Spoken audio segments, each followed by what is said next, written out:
Congolais, Congolaises, chers compatriotes, amis du Congo, bonjour. Je viens une fois encore vers vous pour réfléchir ensemble avec vous sur la stratégie mise en place par Denis Sassou Nguesso pour se maintenir au pouvoir. Stratégie qui consiste à attaquer le quartier sud de Brazzaville et à déclencher la violence dans le département du Pôle. Stratégie que j'appelle Ntumi Alibi. Pourquoi Ntumi Alibi? Commençons d'abord par expliquer la notion d'alibi. Qu'est-ce qu'un alibi? Au tribunal, lorsqu'il y a procès criminel, le juge commence toujours par poser la question à l'accusé s'il a un alibi, qui veut dire si l'accusé peut justifier qu'il n'était pas sur le lieu du crime, qu'il était ailleurs. Donc, pour faire simple, pour la compréhension de tous, un alibi, c'est une justification. Ntumi Alibi, qu'est-ce que ça veut dire? En un mot, ça veut dire Monsieur Sassou utilise Ntumi comme prétexte pour justifier la violence qu'il est en train d'exercer dans le département du Pôle. En d'autres manières, Ntumi est le bouc émissaire parfait de Sassou pour justifier la violence qu'il est en train d'exercer dans le département du Pôle. N'oublions pas que M. Sassou Nguesso est grand maître de la Grande Loge nationale du Congo. C'est des mouvements ésotériques qui réfléchissent sur des notions comme la violence, en montrant le bon côté et le mauvais côté de la violence. Donc c'est une personne qui a une connaissance sur cette notion de la violence. Qu'est-ce que la violence? Nous pouvons définir la violence comme étant une technique consciente et rationnelle dans les relations avec autrui par lequel un individu ou un groupe d'individus exerce une contrainte sur la volonté d'un autre individu ou d'un groupe d'individus par des moyens spécifiques, ça peut être par des armes, en vue d'exercer un but de domination.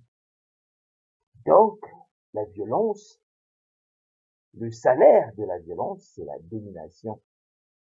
La violence n'est jamais gratuite. La violence, c'est pour atteindre quelque chose qu'on ne peut pas avoir par exemple, par des urnes. Ça soit été désavoué par des urnes. Donc, il utilise la violence pour se maintenir au pouvoir. Il y a un anthropologue que j'aime bien, qu'on appelle René Girard, qui a montré dans ses travaux que le désir d'appropriation d'un objet crée des comportements d'intimidation. Donc la violence est alors un moyen pour assouvir le désir d'appropriation. Et l'autre est aperçu comme une menace. C'est ça. Donc, pour M. Sassou, incapable, parce que M. Sassou ne peut jamais être élu au Congo. Monsieur Sassou quittera ce monde sans être élu. Tout ce qu'il a obtenu, il l'a obtenu par la violence, par l'intimidation. Donc, si on veut, la désignation de Ntumi et le déclenchement de la violence sur Ntumi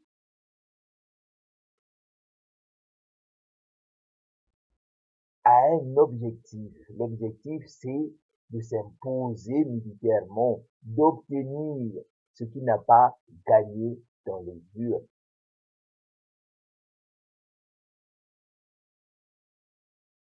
Oui, mes frères, il faut réfléchir. Notre salut, c'est dans la réflexion. Notre salut, c'est d'expliquer comme le fait actuellement l'avocat du général Mokoko, voilà, comme le fait les représentants de l'opposition qui sont de la diaspora, qui parcourent le monde pour expliquer. Voilà. Donc, Ntumi n'est qu'un alibi pour M. Sassou Nguesso. Ntumi n'était pas candidat, nous le savons tous.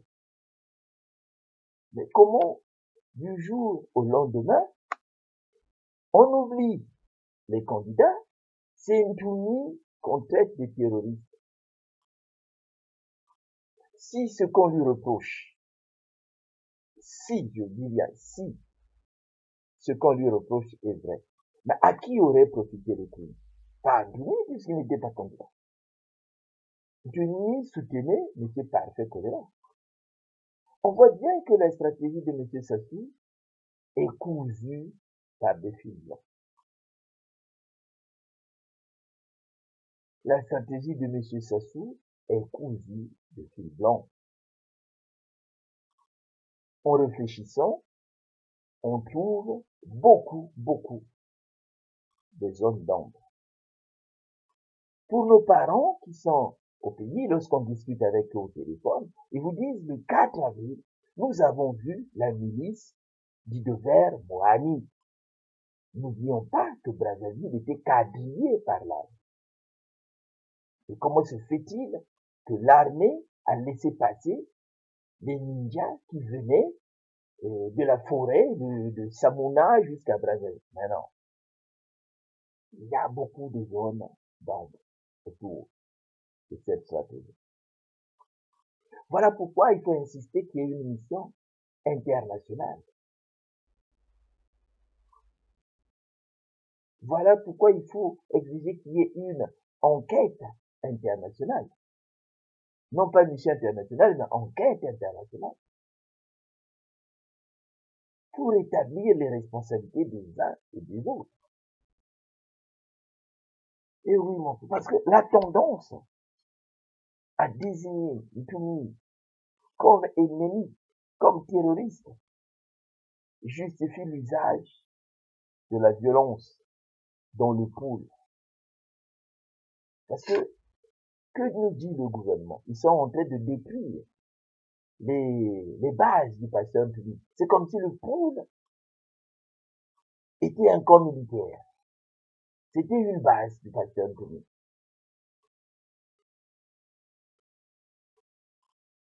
Il faut réfléchir sur cette notion d'Ntumi alibi, sur cette notion de violence. Parce que si on ne réfléchit pas, des gens comme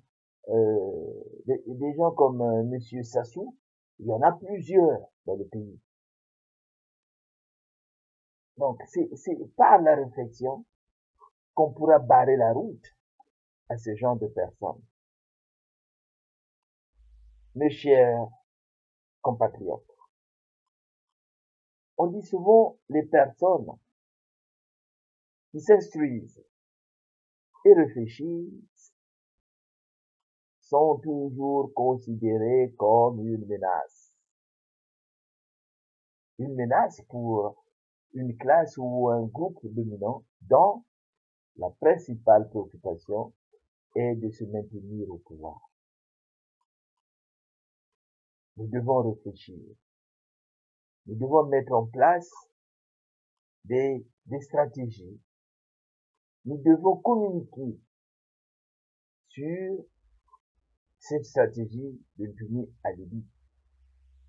Nous devons expliquer autour de nous, dans les réseaux sociaux, que Ntumi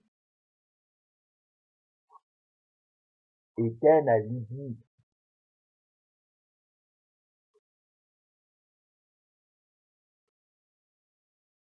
Puisque le pasteur Ntumi a parlé dans la voix de l'Amérique, il a refusé, qu'il n'avait rien à voir avec ce qui se passe actuellement au Congo.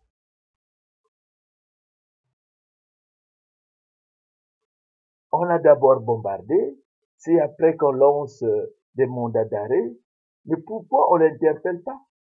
Pourquoi on ne lui donne pas la possibilité de se justifier?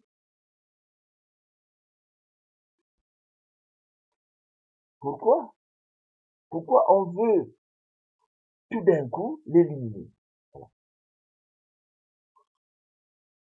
Ntumi Alibi. Ntumi n'est que l'alibi parfait de M. Sassou pour exercer la violence dans le pays. Parce que cette violence, c'était pour dégonfler l'opposition. N'oublions pas, pour un dictateur de la trempe de M. Sassou Nguesso, la dictature n'est jamais mieux établie qu'après une guerre civile. Car celle-ci produit un dégonflement de l'opposition. Voilà. C'est ce qui s'est passé en 97. Il a mis en place une guerre civile et l'opposition s'est dégonflée, il s'est imposé. C'est ça qu'il veut faire.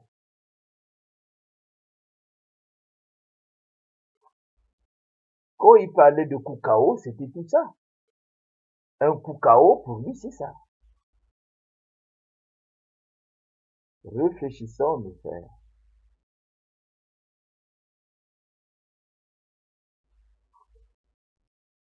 Ne, ne, ne nous mettons pas derrière une personne, par exemple, nos frères du Nord doivent éviter de suivre M. Sassou Nguesso dans cette folie. Parce que le Congo est une mosaïque humaine que seule la démocratie et l'état de droit peuvent transformer en nation. Tout un Congolais devrait avoir cette notion-là de mosaïque humaine à l'esprit. Le Congo n'est pas un don de Dieu. Le Congo, c'est une volonté du colonisateur français. Le Congo, c'est pas un don de Dieu. Quand je vois les Congolais dire, ah Dieu a créé notre pays. Et c'est grave ça, ce qu'on dit. C'est une volonté du colonisateur français. Le colonisateur français a tracé les frontières, a imposé une langue. Le Monukutuba, c'est une langue créole, inventée par le colonisateur. Déjà, comment on l'appelle? Congo et à l'État. Voilà. Les ethnies ont été mises en place. La classification ethnique a été mise en place par le colonisateur.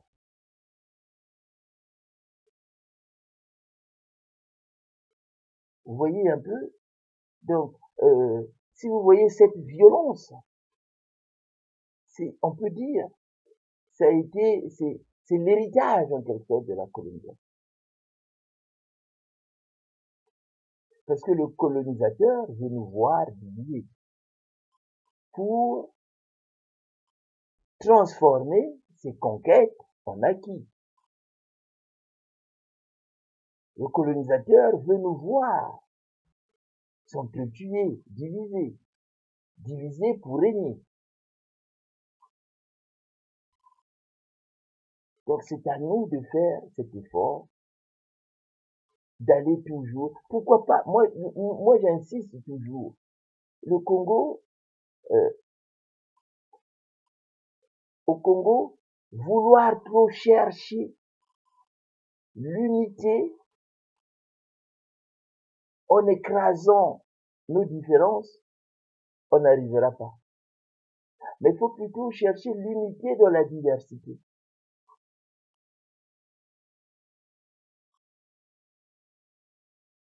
L'unité pour écraser nos différences, on n'y arrivera pas. Nous qui vivons par exemple en France, nous le voyons. La langue de la République, c'est le français. Mais il y a des langues régionales qui existent. Actuellement, il y a des, il y a même des télévisions régionales qui existent, Télé Braise, on voit les Corses et tout ça. Donc il faut réfléchir sur cette notion. L'unité dans la diversité. Parce que c'est bien, par exemple, si aujourd'hui, les gens, par exemple, issus de la colonisation, retrouvaient, par exemple, leur culture, leurs origines, c'est une richesse qui peut profiter au pays, au Congo. Parce que ça peut créer des bons rapports avec les pays fournisseurs, par exemple, des main-d'œuvre pendant la colonisation. Ça peut faciliter des relations avec ces pays, notamment en termes de visas et tout ça. Parce que effacer cette histoire-là, c'est une histoire aussi africaine. Mais effacer cette histoire, chercher à s'accrocher sur des choses artificielles, mais c'est le pire péché qu'on est en train de commettre sur Terre. Et finalement, quelle est la différence entre nous et par exemple les enfants qui sont nés par exemple dans des pays européens? Les enfants qu'on est en train de mettre au monde dans des pays européens, des enfants qui sont perdus, qui ne savent pas, parce que ces enfants-là ne parlent pas les langues des parents.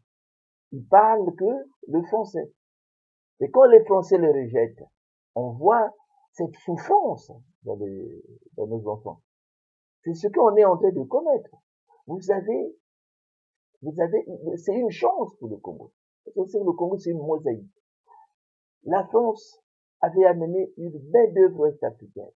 La France avait des miliciens, donc on appelait le Soudan français, qui était le Sénégal, le Mali, la Guinée et tous ces pays-là qui sont autour.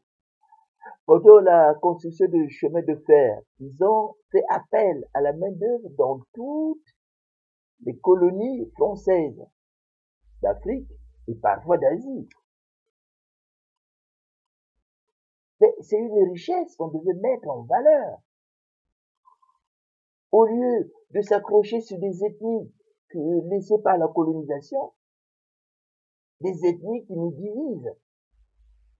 On voit bien même que c'était tellement mal fait, quand par exemple vous prenez les Bakongo.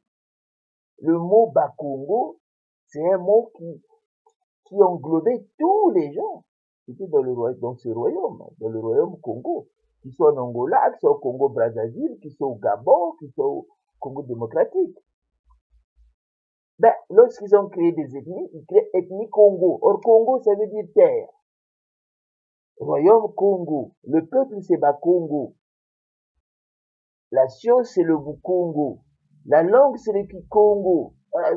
Donc, ils prennent même la notion de terre qui était Sundi, ils créent un peuple. Vous voyez?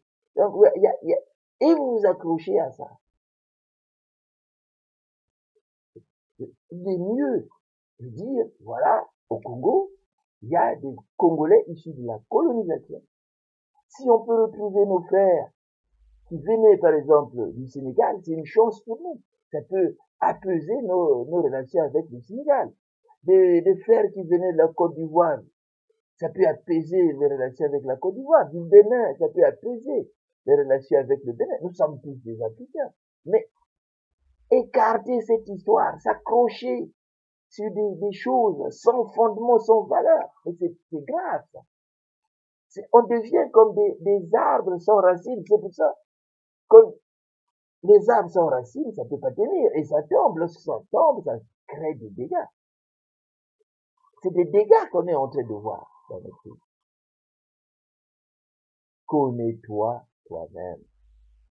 Vous voyez, prenez les États-Unis. Mais c'est une chance pour les États-Unis.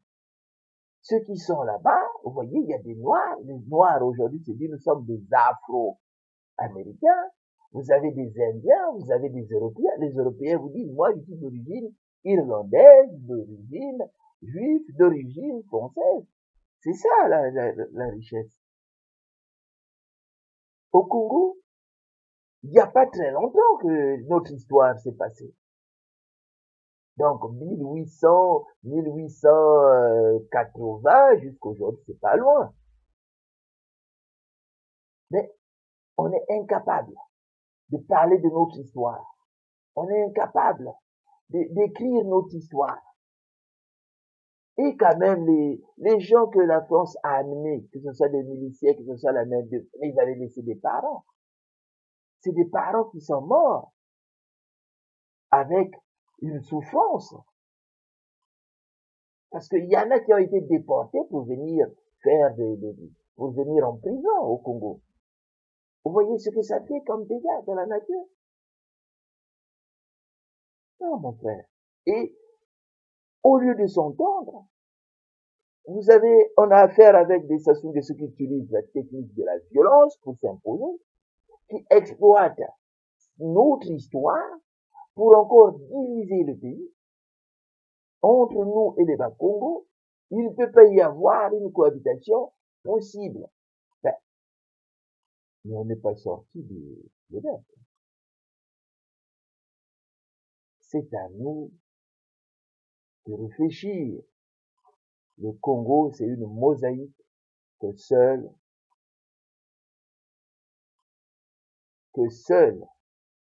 la démocratie et l'état de droit pourra transformer en une nation véritable. Mais une nation se construit dans la vérité. On doit dire la vérité aux générations futures pour que nos enfants se sentent bien dans les têtes.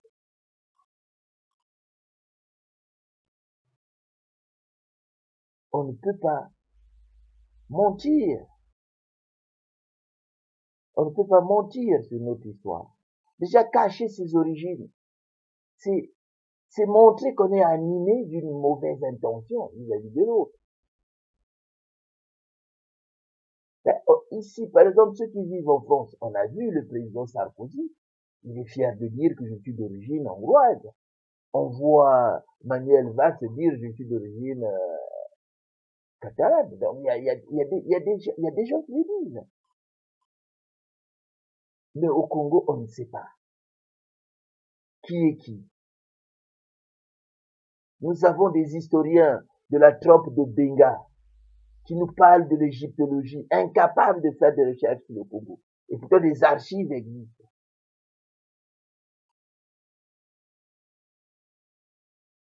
Et oui, comme le travail qui devait être fait par des historiens n'est pas fait, donc nous, on va essayer un peu d'expliquer notre histoire avec des archives, dans des vidéos, ou dans des messages audio comme actuellement pour montrer notre histoire, pour expliquer notre histoire.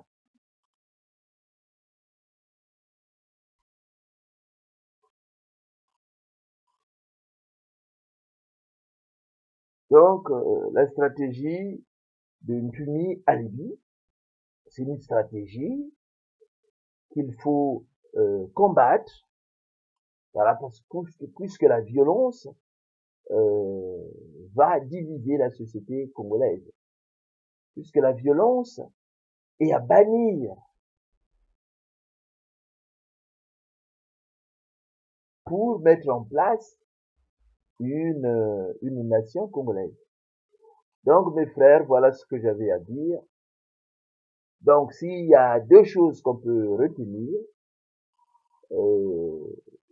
ça soit mis en place une stratégie qu'on appelle Ntumi Alibi.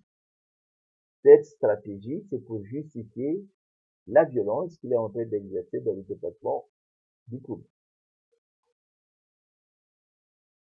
Cette violence, c'est pour écraser l'opposition, c'est pour traumatiser la population, c'est pour s'imposer. Voilà. Donc, n'ayons pas peur, expliquer que Ntumi n'est qu'un alibi pour justifier sa violence dans le département du Poul. Il n'y a pas de problème entre les populations du Poul et les autres populations.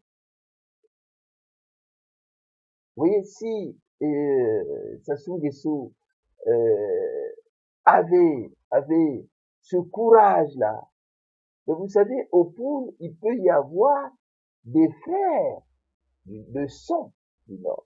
Puisqu'on a dit que le Congo, la France, lorsqu'il a, la France n'a pas colonisé le Congo, hein.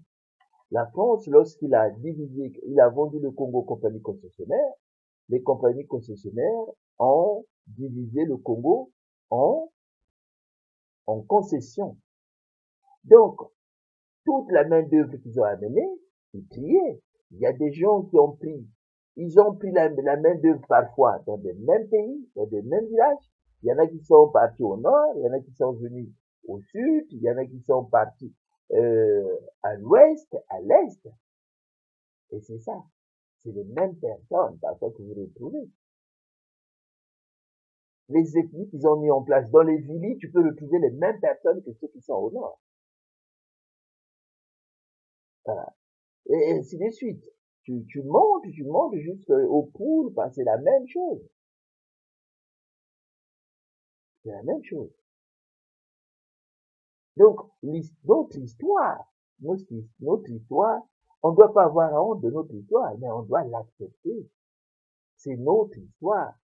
Vous savez, à Pont-Noir, il n'y a pas des quartiers qui ont de noms sous-sous. Les noms sous-sous, c'est guinéen. C'est notre histoire.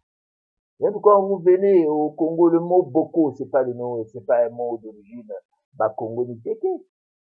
C'est notre histoire. Boko, ça signifie sorcier vaudou. C'est un mot béninois. Il faut l'accepter aussi. C'est notre histoire. Alors, vous voyez, au nord, partout, même Brazzaville, Poto, c'est pas Teke, Pygmée ou Bakongo, Poto. Il y avait des quartiers Dahomey, à Pointe-de-Lizy, il y avait des quartiers sénégalais. Ainsi de suite. C'est notre histoire. Nous l'acceptons. Mais c'est à nous d'inventer notre nation. On ne peut pas continuer à chercher des boucs émissaires de gauche à droite pour justifier notre violence. Non. Tous les pays du monde ont été faits avec des populations composites. C'est à nous de trouver une solution pour mettre en place la nation congolaise. Voilà ce que j'avais à dire. Merci. Au revoir. À la prochaine.